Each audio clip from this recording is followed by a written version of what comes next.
સૌ ભક્તગણોને સુજ્ઞા મહેતાના જય શ્રી કૃષ્ણ. હવે અત્યારે આપણે 11મા સ્કંદમાં પ્રવેશ કરી રહ્યા છે. તેમાં સૌ પ્રથમ આપણે જોઈએ મુક્તિનું સ્વરૂપ શું છે. 11મો સ્કંદ મુક્તિ સ્કંદ છે. શ્રીમદ ભાગવતનો સાર છે. જો કે સગુણ લીલાની દ્રષ્ટિએ 10મો સ્કંદ જ ભગવાનનો સાર છે. તેમ છતાં જ્ઞાનની દ્રષ્ટિથી 11મા સ્કંદનું મહત્ત્વ સર્વોપરી છે. જેમ એકાદશીનું વિશેષ મહત્ત્વ છે, તે જ પ્રમાણે પોતાની 5 ઇન્દ્રિયો, 5 કર્મેન્દ્રિયો તથા એક મન, આ 11ને ભગવાનમાં જોડી દેવા જોઈએ.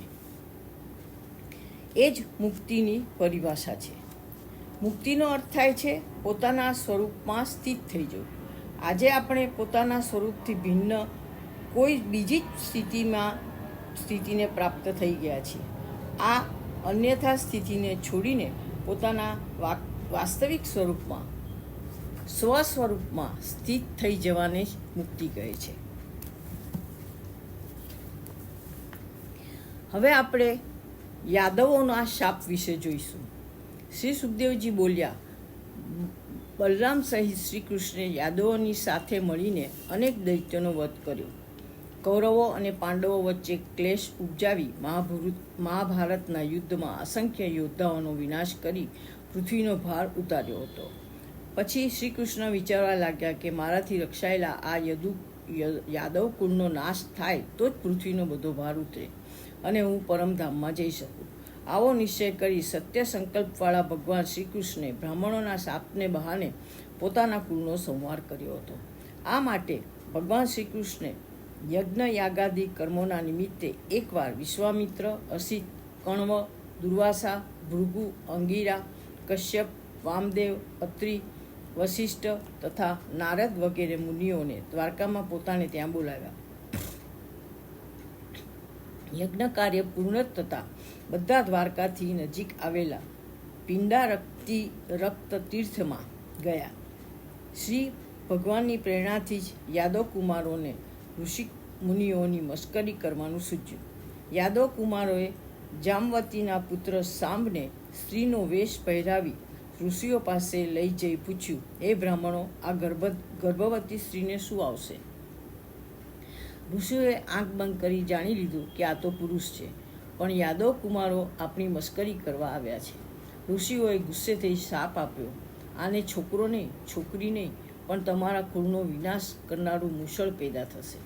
ઋષિઓના વચન સાંભળી યાદવ કુમારો ગભરાઈ ગયા અને સાંબના પેટ પર બાંધેલા કપડાં છોડી જોયું તો તેમાંથી લોઢાનું મુશળ નીકળ્યું.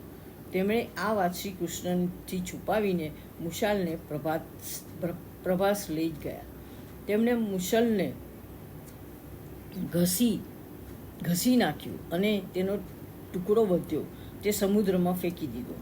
તે ટુકડાને માછલી ગળી ગઈ અને મુશલનો ચૂરો હતો તે સમુદ્રમાં તરંગોથી ઘસડાઈ પ્રભાસ કિનારે જઈ એરકા નામના ઘાસ રૂપે ઉગ્યો. પેલું માછલું જરા પારધીને મળ્યું. માછલીના પેટમાંથી લોઢું નીકળતા પારધીએ તેની બાણની અણી બનાવી. તે બાણ શ્રી કૃષ્ણને મારેલું. હવે આપણે જોઈએ નિમિ રાજા યોગેશ્વરનો સંવાદ. એ પહેલા બરાબર છે. હવે આપણે જોઈએ નિમિ રાજા યોગેશ્વરનો સંવાદ. શ્રી કૃષ્ણની પૂજન કરવાની ઈચ્છાથી નારદજી વારંવાર દ્વારકામાં આવતા. એકવાર દેવર્ષિ નારદ ઘેર પધાર્યા ત્યારે વસુદેવજીએ તેમને પૂછ્યું, હે દેવર્ષિ, અમે આપને ભગવત સંબંધી ધર્મો વિશે પૂછીએ છીએ. જે ધર્મોને શ્રદ્ધાથી સાંભળી મનુષ્ય તમામ પ્રકારના ભયથી મુક્ત બને છે. અમે આ સંસારથી અનાયાસે છૂટી શકીએ તેવો ઉપદેશ આપો. ત્યારે દેવર્ષિ નારદ નિમિ રાજા અને યોગેશ્વરો વચ્ચેનો સંવાદ કહી સંભળાવે છે. એકવાર નિમિરાજ યજ્ઞ કરતા હતા. ત્યાં ભરતના 9 શ્રેષ્ઠ પુત્રો જે યોગેશ્વર હતા તે ત્યાં જઈ ચડ્યા. નિમિ રાજાએ ઊભા થઈ તેમનું સ્વાગત કર્યું. પછી યોગ્ય આસનો આપી તેમની પૂજા કરી. પછી તેમની સાથે સત્સંગ કરતા પૂછ્યું, હે યોગેશ્વરો, આપ મને શ્રવણનો અધિકારી માનતા હો તો ભગવત ધર્મનો ઉપદેશ આપો. અને ભગવત ધર્મો ભગવાનના ભક્તો માયાને તરવાનો ઉપાય, બ્રહ્મ, કર્મ, અવતાર ચરિત્રો, અભક્તોની ગતિ અને યુગનો ક્રમ, આ 9 વિષયો સમજાવવા કૃપા કરો. યોગેશ્વર કહેવા લાગ્યા, આ સંસારમાં ભગવાનની ઉપાસના પ્રાર્થના કરવાથી બધા પ્રકારનો ભય દૂર થાય છે. ભગવત ધર્મનો આશ્રય કરનાર પુરુષ કોઈ દિવસ પ્રમાદી થતો નથી. તેને કોઈ પણ પ્રકારના વિઘ્નો નડતા નથી. જે કોઈ ધર્મ કર્મ કરો તે સર્વને ઈશ્વર અર્પણ કરો, તેને ભગવત ધર્મ કહેલો છે. એટલે પહેલો પ્રશ્ન એ છે કે ભગવત ધર્મનું સ્વરૂપ શું છે? આમ કરવાથી દેહ ઉપરનો અહંકારનો નાશ થાય છે. ભગવાન મનુષ્ય સંકલ્પ વિકલ્પ કરનારા મનને વશ કરવું, શ્રી હરિના નામ સંકીર્તનથી શ્રી હરિ ઉપર પ્રેમ વધારવો, અને તેમ કરવાથી હૃદય પીગળી જશે. અમારું ચિત્ત ભગવત સ્વરૂપ બની સર્વને ભગવાનનું શરીર માની બધા રૂપોમાં ભગવાન પ્રકટ થયેલા જાણી તેમને પ્રમાણ કરે છે. ભગવાનનું સતત ભજન કરનાર ભક્તને ભક્તિ, વૈરાગ્ય અને ભગવત સ્વરૂપનું જ્ઞાન પ્રાપ્ત થતાં તે પરમ શાંતિનો અનુભવ કરે છે. હવે હરિનામના યોગેશ્વરે બીજા પ્રશ્નનો જવાબ આપ્યો. બીજો પ્રશ્ન શું હતો કે ભગવાનના ભક્તોના લક્ષણો શું હોય છે? તો એમણે કહ્યું, જે પુરુષ સર્વ પ્રાણીઓમાં પોતાને બ્રહ્મ સ્વરૂપે રહેલો જુએ અને પોતાને વિશે સર્વ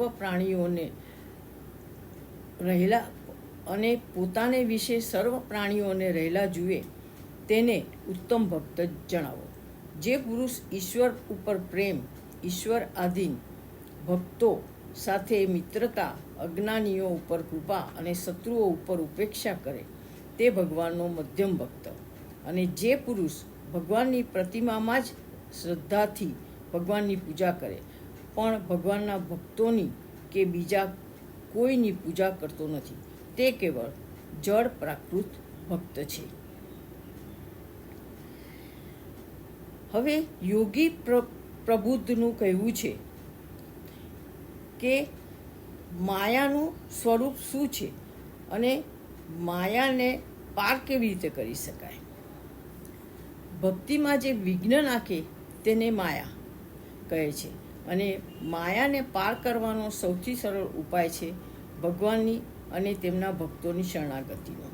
પ્રથમ તો સાધકે સર્વ વિષયો તરફથી મનને વિરક્ત કરવું, સત્પુરુષોનો સંગ કરવો, પ્રાણીઓ તરફ નિષ્કપટપણે તથા યોગ્ય દયા, મૈત્રી તથા વિનય કરતા શીખવું, બ્રહ્મચર્ય પાળવું, સંભાવ રાખવો, સત્ય બોલવું, શ્રીહરિના જન્મ, કર્મ તથા ગુણોનું શ્રવણ, કીર્તન તથા ધ્યાન કરવું, શ્રીહરિ માટે જ બધા કાર્યો કરવા. આ ભગવત સંબંધી કર્મોનું શિક્ષણ લેતો પુરુષ નારાયણ પરાયણ બની ભગવાનની માયાને તરી જાય છે.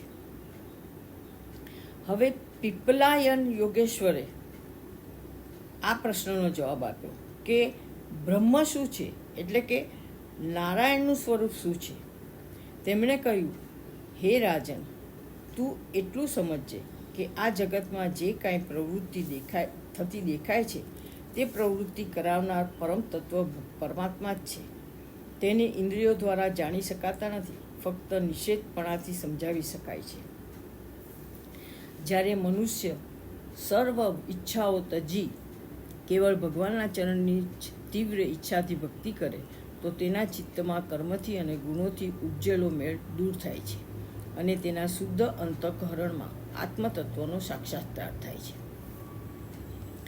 પછી નિમિ રાજાએ કર્મયોગ વિશે પૂછતા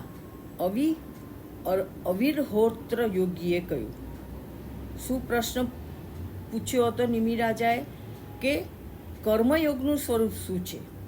તો એનો જવાબ ઉત્તર આપતા અવિરહોત્ર યોગીએ કહ્યું કે વેદમાં જે કરવા યોગ્ય કહ્યું તેને કર્મ, જે કરવાનો નિષેધ કર્યો તે અકર્મ, અને જે કરવાનું હતું કહ્યું છે છતાં કરાતું નથી તે વિકર્મ.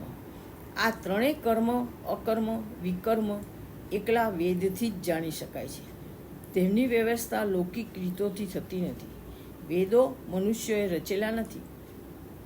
તેમનો શબ્દાર્થ જુદો હોય અને તત્વાર્થ જુદો હોય છે. વેદો કર્મ કરવાની જે આજ્ઞા કરે છે તે ખરેખર તો કર્મોથી છૂટવા માટે જ કહે છે. કર્મ કરવા બદલ સ્વર્ગ આદિ ફળની લાલચ આપે છે. સ્વર્ગ આદિ ફળ આપે છે પણ ખરા, પરંતુ તેનો ઉદ્દેશ કર્મથી છોડાવવાનો જ છે. કર્મો નિષ્કામ કરો, નિહિસંગ થઈ કર્મના ફળમાં આસક્તિ રાખ્યા વિના કર્મો કરવા, પછી તે કર્મો ઈશ્વર અર્પણ કરી દેવા. નિમિરાજાએ પ્રભુની લીલા અને અવતારો વિશે પૂછ્યું, એટલે કે અવતારોના ચરિત્રની કથા કઈ છે. ત્યારે ધ્રુમિલ યોગેશ્વરે કહ્યું કે દક્ષની પુત્રી મૂર્તિ જે ધર્મની સ્ત્રી હતી તેના ઉદરથી નરનારાયણ નામના ભગવાનનો અવતાર થયો. તેઓ બદ્રિકાશ્રમમાં અખંડ તપ કરવા બેસી ગયા. ત્યારે ઇન્દ્રે તેમનો તપોભંગ કરવા કામદેવને આદેશ આપ્યો, પરંતુ તે નિષ્ફળ ગયો. તેથી કામદેવ શાપથી ધ્રુજવા લાગ્યા. ત્યારે નરનારાયણે કહ્યું, હે કામદેવ, તમે ડરશો નહીં. અમારો અતિથિ સત્કાર તમે સ્વીકારો અને આ અમારા આશ્રમને ભર્યો કરો. ભગવાનની આવી વાણી સાંભળી કામદેવ લજ્જાઈને તેમની સ્તુતિ કરવા લાગ્યા. પછી નારાયણ ભગવાને કેટલીક અદ્વિતીય સૌંદર્યવાળી સુંદરીઓ ઉત્પન્ન કરી. તેમાંથી કોઈ એકને સાથે લઈ જવા કામદેવને સૂચવ્યું. તે ઉર્વશીને સાથે લઈ ગયા અને ઇન્દ્રને સોંપી. પછી નરનારાયણના તપ, અક્રોધ અને નિષ્કામની વાત ઇન્દ્રને કરી. ત્યારે તે વિસ્મય પામી ગયો. શ્રી ભગવાનના અનેક અવતારો છે. નરનારાયણ અને હંસ, ઋષભદેવ અને હયગ્રીવ, મત્સ્ય, કચ્છપ, નૃસિંહ, વામન, પરશુરામ અને રામ આમ અનેક જન્મો ધારણ કરી ધર્મનું રક્ષણ કરી અધર્મનો નાશ કર્યો. પછી નિમિ રાજાએ પૂછ્યું કે અભક્તોની ગતિ કેવી હોય છે, એટલે કે જે લોકો શ્રી હરિ ભગવાનને ભજતા નથી તો તેવા લોકોની શી ગતિ થાય છે. ત્યારે ચમસ યોગેશ્વરે કહ્યું, ભગવાનના શરીરમાંથી 4 વર્ણો અને 4 આશ્રમો ઉત્પન્ન થયા છે. આ બધા વર્ણોમાંથી જેઓ પોતાને ઉત્પન્ન કરનાર પુરુષ પરમેશ્વરને જાણતા નથી, તેમનું ભજન કરતા નથી, તેઓ નરકમાં પડે છે. તમારે તેવા લોકો ઉપર દયા કરી તેમને પ્રભુ ભક્તિમાં રસ લેતા કરવા. હવે નિમિ રાજાનો છેલ્લો પ્રશ્ન છે કે ભગવાને કયે કાળે, કેવા વર્ણવાળા, કેવા આકારવાળા, કયા નામથી અને કઈ વિધિથી પૂજાય છે એ કહેવાની કૃપા કરો. એટલે કે યુગનો ક્રમ શું છે, એટલે કે ભિન્ન ભિન્ન યુગોમાં ભગવાન પ્રાપ્તિના સાધન કયા કયા છે. ત્યારે કરમભાજન યોગીએ કહ્યું, યુગ પ્રમાણે ભગવાનના વર્ણ, નામ, આકાર અને પૂજન વિધિ જુદા જુદા હોય છે. સતયુગમાં ભગવાન શ્વેત વર્ણવાળા હોય છે. ત્યારે મનુષ્ય શાંત સ્વભાવ અને સદાચારી હોય છે. તેઓ ધ્યાનથી અને મન અને ઇન્દ્રિયોને સંયમમાં રાખી ભગવાનની પૂજા કરે છે. ત્રેતાયુગમાં ભગવાન લાલ વર્ણવાળા હોય છે. ત્યારે મનુષ્ય ધર્મનિષ્ઠ અને વેદાંતી હોય છે. તેઓ વેદો દ્વારા પ્રભુને પામે છે. દ્વાપર યુગમાં ભગવાન શ્યામ વર્ણવાળા હોય છે. ત્યારે વૈદિક અને તાંત્રિક માર્ગથી લોકો પ્રભુની પૂજા કરે છે. કલયુગમાં ભગવાન કાળા વર્ણવાળા હોય છે. ત્યારે નામ જપ અને કીર્તન ભક્તિ વડે પ્રભુની ઉપાસના કરી તેમને પામી શકાય છે. હે રાજન, ભગવાનના ગુણો જાણનાર અને ગુણોનો સાર લેનાર ઉત્તમ મનુષ્યો દરેક યુગમાં કલયુગના વખાણ કરે છે. કારણ કલયુગમાં ભગવત કીર્તનથી જ સર્વ સ્વાર્થ અને પરમાર્થ મેળવી શકાય છે. હરિકીર્તનથી પરમ શાંતિ પ્રાપ્ત થાય છે અને સંસારમાં ભટકવાનું નાશ પામે છે.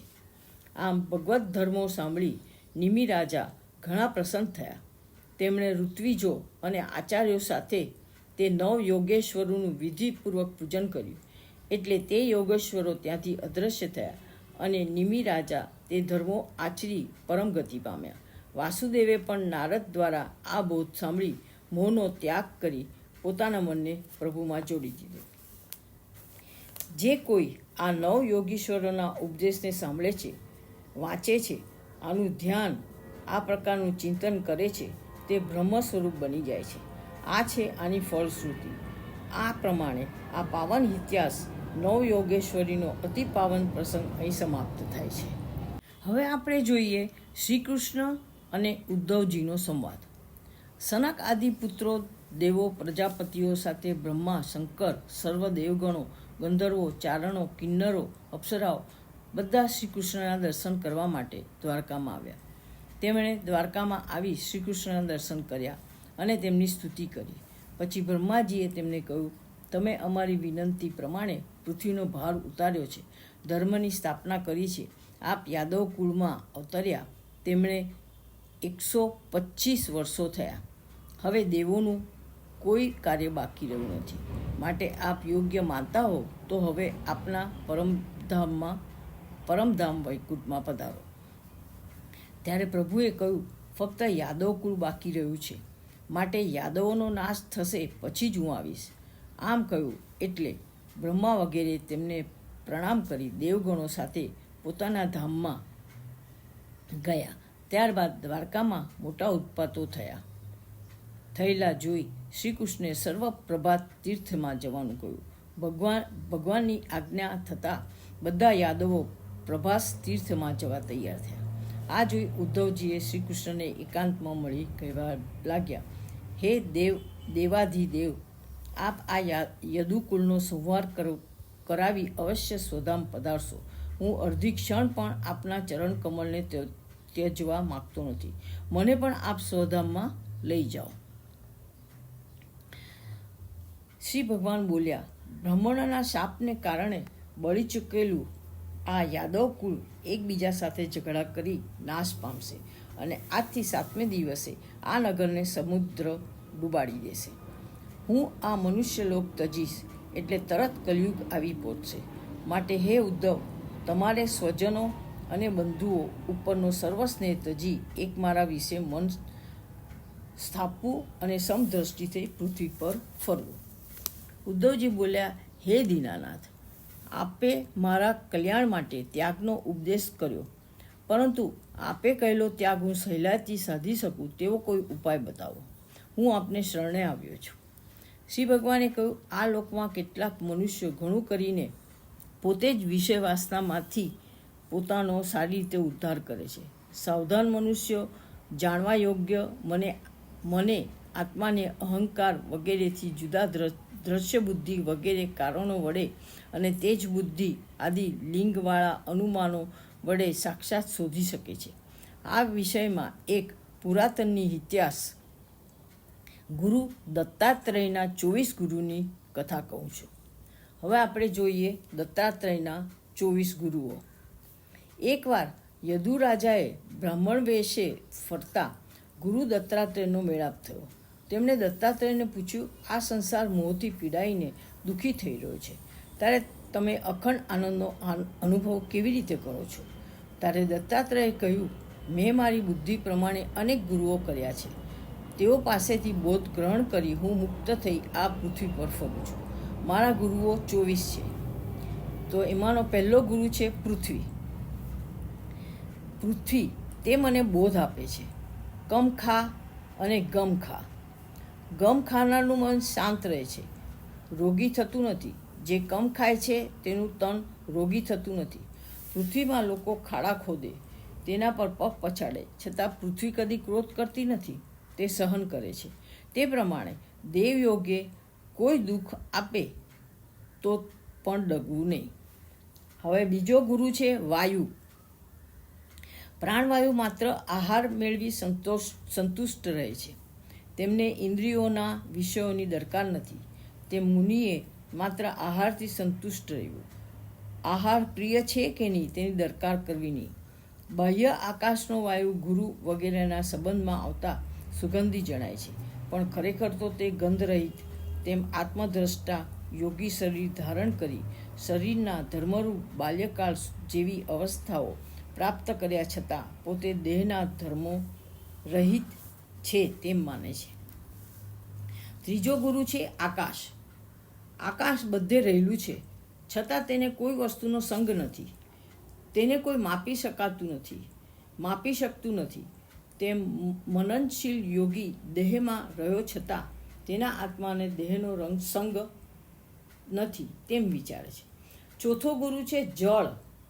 પાણી સ્વભાવથી સ્વચ્છ, પવિત્ર, રસમય અને મનુષ્યના તીર્થસ્થાન રૂપ છે. તે રીતે મનુષ્ય પણ રાગ, દ્વેષ આદિ મળથી રહિત થઈ સર્વ ઉપર સ્નેહાળ અને મધુર ભાષી થવું. પાંચમો ગુરુ છે અગ્નિ.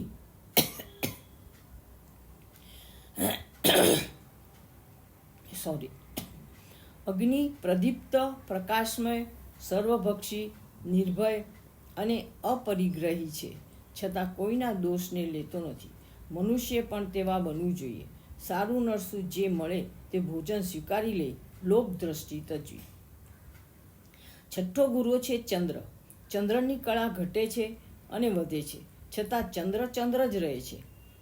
તેમ શરીર જન્મીને મરે છે ત્યાં સુધી અવસ્થાઓને પ્રાપ્ત કરવા છતાં આત્મા તેનો તે જ રહે છે. સાતમો ગુરુ છે સૂર્ય. સૂર્યકિરણો વડે પૃથ્વીમાંથી પાણી ચૂસે છે અને તે પાણીને વરસાદ રૂપે પાછું આપે છે.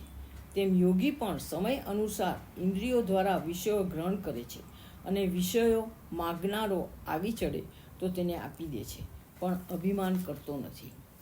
આઠમો ગુરુ છે હોલો. એક હોલીએ માળો બાંધી તેમાં ઈંડા મૂક્યા.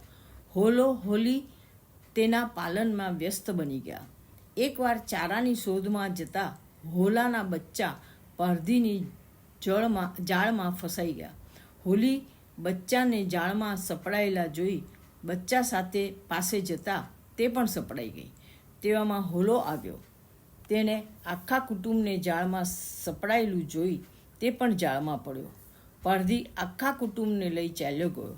આ જોઈ મનુષ્ય સમજવું કે કોઈમાં આસક્ત ન થવું, તેનાથી બુદ્ધિ પરાધીન અને દીન બનશે. નવમો ગુરુ છે અજગર. પ્રારબ્ધ યોગે જે કાંઈ મળે તેમાં અને કોઈ પણ પરિસ્થિતિમાં પ્રસન્ન અને શાંત રહેવું. દસમો ગુરુ છે સમુદ્ર. જળથી ભરેલો સમુદ્ર બહારથી પ્રસન્ન, અંદરથી ગંભીર, ઓળંગવો મુશ્કેલ, અનંત પારવાળો અને અડગ હોય છે. તે મુનિએ પણ બહારથી પ્રસન્ન, અંદરથી ગંભીર, કોઈથી ન કળાય તેવા, કોઈથી અપમાન ન કરી શકાય તેવા અનંત તેજસ્વી, અપાર અને રાગ દ્વેષથી અલિપ્ત રહેવું. 11મો ગુરુ છે પતંગિયું. પતંગિયું અગ્નિના રૂપથી મોહિત થઈ તેમાં પડી બળી મરે છે. તે રીતે મનુષ્ય પણ માયાના રૂપથી મોહ પામી તેમાં ફસાઈને નાશ પામે છે. 12મો ગુરુ છે ભમરો. તે જુદા જુદા પુષ્પોનો રસ પીએ છે, છતાં ક્યાંય આસક્ત બનતો નથી. તેમ મનુષ્ય સમાજમાં સંબંધ બધા સાથે સારા રાખવા, તેમાંથી સાર ગ્રહણ કરવો, પણ તેમાં આસક્ત ન થવું. 13મો ગુરુ છે હાથી. હાથીને પકડનારા ખાડો ખોદી તેના પર ઘાસ ઢાંકે છે અને તેના પર કાગળની હાથણી ઊભી રાખે છે. તે જોઈ હાથી મદોન્મદ બનીને આવે છે અને ફસાય છે. તેમ બુદ્ધિમાન મનુષ્ય આસક્તિના કારણરૂપ સ્ત્રીનો સંગ, સ્પર્શ પણ ન કરવા જોઈએ. 14મો ગુરુ છે મધમાખી. મધમાખી કેટલાય પરિશ્રમ કરીને મધપૂડો તૈયાર કરે છે, છતાં તે મધ કાઢનાર મધને લઈ જાય છે. તે રીતે કંજૂસોએ દુઃખ વેઠીને ભેગું કરેલું ધન બીજા લઈ જાય છે. તે કોઈને દાનમાં અપાતું નથી કે સારી રીતે વાપરી શકાતું નથી. માટે ધનનો ઉપયોગ પરરહિત માટે કરવો. 15મો ગુરુ છે હરણ. હરણાને લલચાવી ફસાવા માટે શિકારીઓ મધુર સંગીતનો આશ્રય લે છે. મધુર સંગીતથી હરણા ફસાઈ જાય છે. તે રીતે તપસ્વીએ કામોત્તેજક ગીતો સાંભળવાની. 16મો ગુરુ છે માછલી. કાંટાને લગાડેલા માંસના ટુકડાથી આકર્ષાઈ માછલી ફસાઈ જાય છે. તે રીતે દુર્બુદ્ધિ જીભના સ્વાદથી મોહિત થઈ મૃત્યુને નોતરે છે. 17મો ગુરુ છે વેશ્યા. વેશ્યા ધનવાન ઘરાકના આવવાની રાહ જોતી અડધી રાત સુધી અટારીમાં ઊભી રહી. અચાનક તેનામાં વૈરાગ્ય આવ્યો. હું મારું સર્વસ્વ પ્રભુને સમર્પિત કરી દઉં છું. પ્રભુને મારા બનાવી હું તેમની સાથે લક્ષ્મીની જેમ વિહાર કરીશ. આમ વિચારતી તે સૂઈ ગઈ. આશા એ પરમ દુઃખ છે અને નિરાશા એ પરમ સુખ છે. 18મો ગુરુ છે સમડી. સમડીની ચાંચમાં માંસનો ટુકડો જોઈ બીજી ઘણી સમડીઓ તેના પર હુમલો કરવા લાગી. તેણે ચાંચો મારવા લાગી. તેને ટુકડો નીચે ફેંક્યો ત્યારે તે બચી. આ રીતે ભૌતિક વસ્તુનો સંગ્રહ અશાંત અને દુઃખી કરે છે. ભૌતિક વસ્તુનો ત્યાગ કરવાથી સુખ શાંતિ મળે છે. 19મો ગુરુ છે બાળક. બાળકને માન અપમાન કે કોઈ જાતની ચિંતા હોતી નથી. તેની માફક હું આત્મામાં જ રમતો અને આત્મામાં જ પ્રીતિ રાખતો આ લોકમાં ફરું છું. 20મો ગુરુ છે કુમારિકા. પોતાને ઘેર જમવા આવેલા માણસો સામે પોતાનું દારિદ્ર્ય પ્રકટ ન થાય તે માટે છુપી રીતે ડાંગર ખાંડતી એક કુમારિકાએ પોતાના હાથમાં રણકથી બધી બંગડીઓ કાઢી નાખી. એક એક બંગડી જ રાખે છે જેથી તે એકમાંથી અવાજ ન થાય. તે કન્યા પાસે હું શીખ્યો કે ઘણા માણસોની સાથે રહેવાથી કજિયો થાય, માટે આત્મ સાધનાવાળાએ એકલા જ રહેવું. 21મો ગુરુ છે બાણ બનાવનાર. એક બાણ બનાવનાર કારીગર બાણ બનાવવામાં એટલો તન્મય હતો કે તેની પાસે વાંચતે ગાજતે રાજાની સવારી નીકળી તોય તેને ખબર નહીં પડી. આ રીતે યોગીએ સાધના આવી એકાગ્રતાપૂર્વક કરવી જોઈએ. 22મો ગુરુ છે સર્પ. સર્પ જેમ એકલો ફરે ચોક્કસ સ્થાને રહેતો નથી, અપ્રમાદી રહે, કોઈની સહાય લેતો નથી, થોડુંક બોલે છે, તે મુનિએ પણ એકલા જ રહેવું, ઓછું બોલવું અને કોઈની મદદ લેવી નહીં. 23મો ગુરુ છે કરોળિયો. જેમ કરોળિયો પોતાના શરીરમાંથી ઉત્પન્ન થયેલા લાળને મુખ દ્વારા ફેલાવે છે, તેમાં જ પોતે વિહરે છે અને પછી તે જાળાને ગળી જાય છે, તેમ પરમાત્મા પણ પોતાનામાંથી જગતને ઉત્પન્ન કરે છે અને તેમાં જીવ રૂપે વિહાર કરે છે અને પછી તેને પોતાનામાં લીન કરી દે છે. 24મો ગુરુ છે ભમરી. કીડાને પકડીને ભમરી તે સખત દંશ દે છે અને પોતાના દરમાં પૂરી દે છે. દંશની વેદનાથી કીડો ભમરીનું સખત ચિંતન કરતાં છેવટે ભ્રમર બની જાય છે. તે રીતે હર કોઈ પ્રાણી સ્નેહ, દ્વેષ કે ભયથી જેમાં મનને એકાગ્ર કરે તે રૂપે પોતે થાય છે. તો પ્રભુ સ્મરણ કરવાથી પ્રભુમય કેમ ન બની શકાય? બ્રાહ્મણ દત્તાત્રેય આ પ્રમાણે યદુરાજાને ઉપદેશ આપી ચાલ્યા ગયા. યદુરાજા અવધૂત દત્તાત્રેયના વચન સાંભળી બધા સંગોથી મુક્ત થયા અને તેમણે ભગવાનમાં ચિત્ત સ્થાપ્યું. સંક્ષેપમાં અહીં પહેલાં બતાવ્યું છે કે આત્મા જ પરમ સત્ય છે. જે દેખાય છે તે આભાસ માત્ર છે. તેથી આ સમસ્ત દ્રશ્ય પ્રપંચથી મનને હટાવીને પોતાના સ્વરૂપમાં સ્થિત કરવું જોઈએ. અને આમ કરવામાં મુશ્કેલી હોય તો પ્રથમ પોતાના મનને સદ્ગુણોથી સંપન્ન કરી લેવું જોઈએ. જુઓ, આ બધી જ શિક્ષણની વાતો 24 ગુરુઓ દ્વારા બતાવવામાં આવી છે. આ બધા સદ્ગુણોને સંપાદિત કરવાની જ શૈક્ષણિક વાતો છે. હવે આપણે જોઈએ કે યાદવ કુળનો સંહાર કેવી રીતે થયો. ઉદ્ધવજીને ભગવાનની આજ્ઞા થતાં બદ્રિકાશ્રમ જવા વનમાં નીકળી ગયા. પછી ભગવાને સ્ત્રીઓ, બાળકો અને વૃદ્ધોને શંખોદ્વાર ક્ષેત્રમાં મોકલી દીધા અને પોતે બધા યાદવો સાથે પ્રભા ક્ષેત્રમાં ગયા. ત્યાં જઈ શ્રી ભગવાને દર્શાવેલા કલ્યાણ સાધન સર્વ યાદવોએ પરમ ભક્તિથી કર્યું. ત્યારબાદ દેવયોગે ભ્રષ્ટ થયેલી બુદ્ધિવાળા યાદવોએ ત્યાં મૈરેય નામની મદિરા પીને ગર્વિષ્ઠ થયા અને અંદરો અંદર કજિયા કરવા માંડ્યા. કજિયામાંથી શસ્ત્રોનો પ્રહાર ચાલુ થયો. શ્રી કૃષ્ણની માયાથી મોહિત થયેલા યાદવોએ સંહાર આરંભ્યો. તેઓ મૂળ બની એકબીજાને મારવા લાગ્યા. યુદ્ધ કરતા યુદ્ધ કરતા બાણો ખૂટ્યા અને સમુદ્રને કાંઠે ઉગેલું એરકા નામનું મોટું ઘાસ ખેંચી તેની મજબૂત ભૂંગળો વડે લડવા લાગ્યા. ભગવાને તેમને રોકવા પ્રયત્ન કર્યો, પણ તે યાદવો તેમને મારવા દોડ્યા. આમ બ્રાહ્મણોના શાપથી ઘેરાયેલા અને શ્રીકૃષ્ણની માયાથી મોહિત મનવાળા તે યાદવો પરસ્પર લડતા સર્વ યાદુકુળનો નાશ થયો. પછી બલરામે સમુદ્રના કિનારા પર બેસી યોગ બળ વડે આત્માને પરમાત્મામાં જોડી મનુષ્યલોકનો ત્યાગ કર્યો. ભગવાન શ્રીકૃષ્ણે આ બધું જોઈ એક પીપળાના વૃક્ષ નીચે બેસી શાંત સ્વરૂપ ધારણ કર્યું. તેઓ જમણા સાથળ પર ડાબો પગ ટેકવીને બેઠા. તે સમયે જરા નામનો પારધી કે જેણે શાપિત મુસળમાંથી બચેલા લોઢાના ટુકડા વડે બાણનું ફળ બનાવ્યું હતું, તેણે દૂરથી મૃગના મુખ જેવા આકારવાળા ભગવાનના પગને તે બાણ વડે વિંધી નાખ્યો. પછી ભગવાનને તે જોઈ ભયભીત થયો. તેમની પાસે જઈ તેમના ચરણોમાં પડી ક્ષમા માગવા લાગ્યો.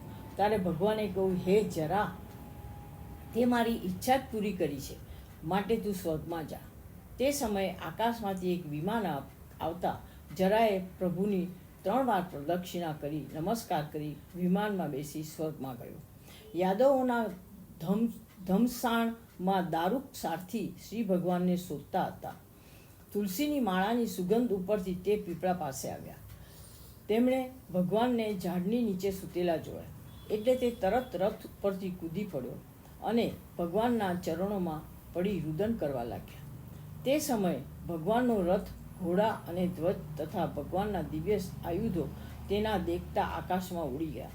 આ બધું જોઈ દિગ્મૂઢ બનેલા દારૂકને શ્રી ભગવાને કહ્યું, હે સારથી, તું દ્વારકા જા.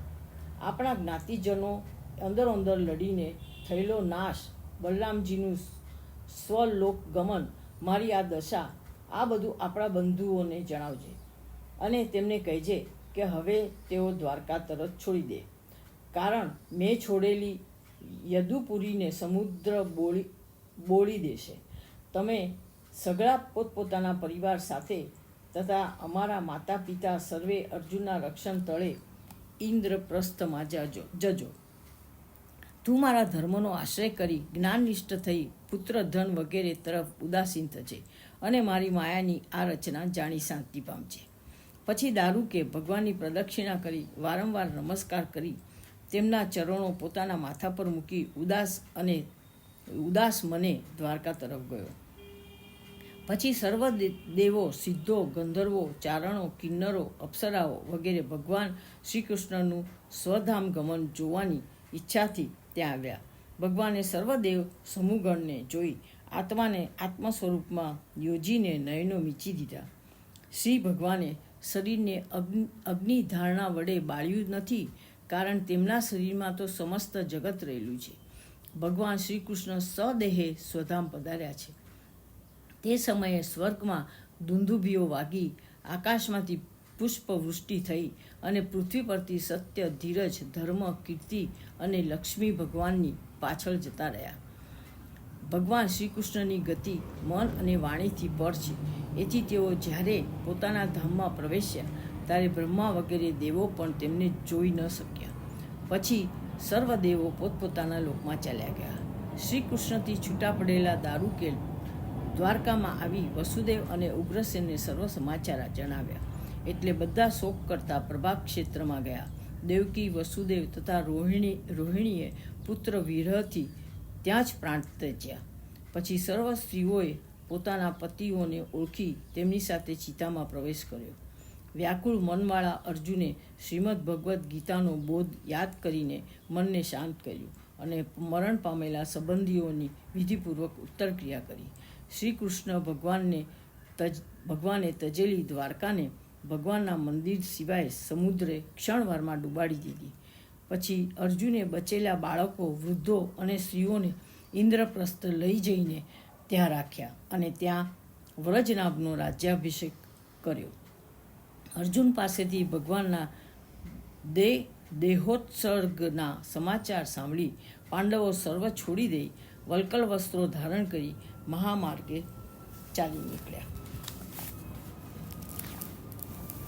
શ્રી સુખદેવજી કહે છે, હે પરીક્ષિત, આ પ્રમાણે જે ભગવાનના સુંદર અવતાર અને તેમની બાળ લીલા તથા કિશોર ચરિત્રનું શ્રવણ કરે છે તેને ભક્તિ પ્રાપ્ત થાય છે, પરમહંસની ગતિ પ્રાપ્ત થઈ જાય છે.